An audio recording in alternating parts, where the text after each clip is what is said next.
What do you get when the king of pop signs the biggest record deal in history, drops a groundbreaking album, goes on a world tour for charity, and stops time at the Super Bowl? You get Michael Jackson's dangerous era. From revolutionizing music videos to becoming a global symbol of unity, MJ's 1991 to 1993 chapter is more than just history. It's a cultural explosion. And today, we're diving into the incredible stories you didn't hear on the radio. In March 1991, Michael Jackson did something no artist had ever done. He signed a $65 million contract with Sony Music. At the time, this was the largest recording deal in history, eclipsing even Neil Diamond's legendary Columbia Records deal. This wasn't just a record contract. This was Michael saying, "I'm not just part of pop culture. I am pop culture." Why such a massive deal? MJ wasn't just producing albums. He was generating entire ecosystems, TV specials, merchandise, concert films, and more. Sony knew he was a goldmine, and boy did he deliver. Later that year, Michael released Dangerous, his 8th studio album, and a sonic revolution. It broke from his earlier sound, embracing the edgy energy of New Jack Swing led by producer Teddy Riley.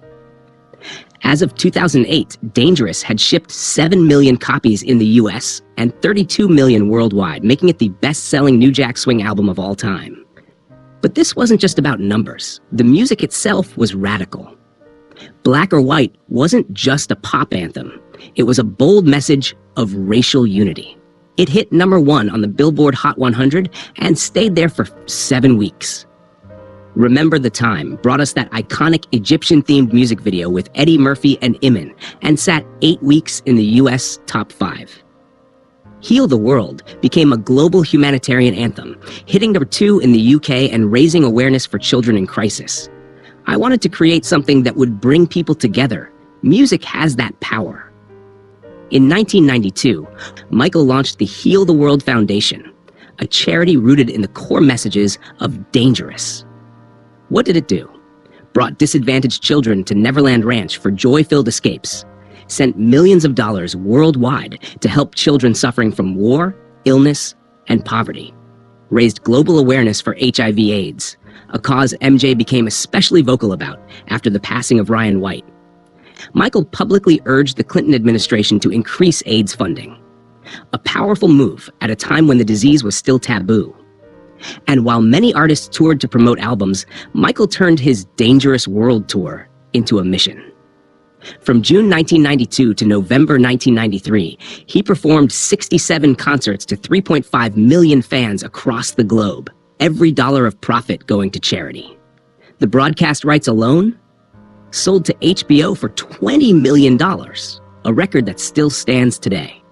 While most stars vacationed in Europe or the Caribbean, Michael took a different journey. In 1992, he traveled to Africa. In Gabon, over 100,000 people greeted him like royalty. Signs read, "Welcome home, Michael," a moment that transcended pop stardom. In Ivory Coast, MJ was literally crowned King Sani by tribal leaders. Dressed in traditional robes, he signed ceremonial documents, sat on a golden throne, and watched tribal dances in his honor. Being welcomed like this feels like coming home. Then came the moment that redefined halftime shows forever, Super Bowl Sept, 1993. As the crowd roared, Jackson shot onto the stage like a rocket, literally. He stood still in a heroic stance for over a minute as the crowd went wild. No words, no movement, just presence. Then came the performance, Jam. Electrified the stadium. Billie Jean reminded everyone of his unmatched showmanship. Black or White united the crowd. And finally, Heal the World turned a football field into a sea of hope and children's voices. The result? 135 million viewers in the US alone. The first time halftime ratings increased. Dangerous shot up 90 spots on the Billboard charts overnight. It wasn't just a halftime show. It was a cultural reset. Michael's efforts didn't go unnoticed. At the 35th Grammy Awards, he received the Living Legend Award. Black or White scored a nomination for Best Vocal Performance, while Jam grabbed 2 more, Best R&B Vocal and Best R&B Song. But the true legacy of this era wasn't in trophies. It was in impact. From inspiring global change to breaking down barriers in race, media, and music, the Dangerous era proved one thing. Michael Jackson wasn't just an entertainer. He was a global force for transformation. From the heights of pop stardom to the depths of human empathy, Michael Jackson's dangerous era redefined what it means to be an artist with a mission. What's your favorite moment from this era?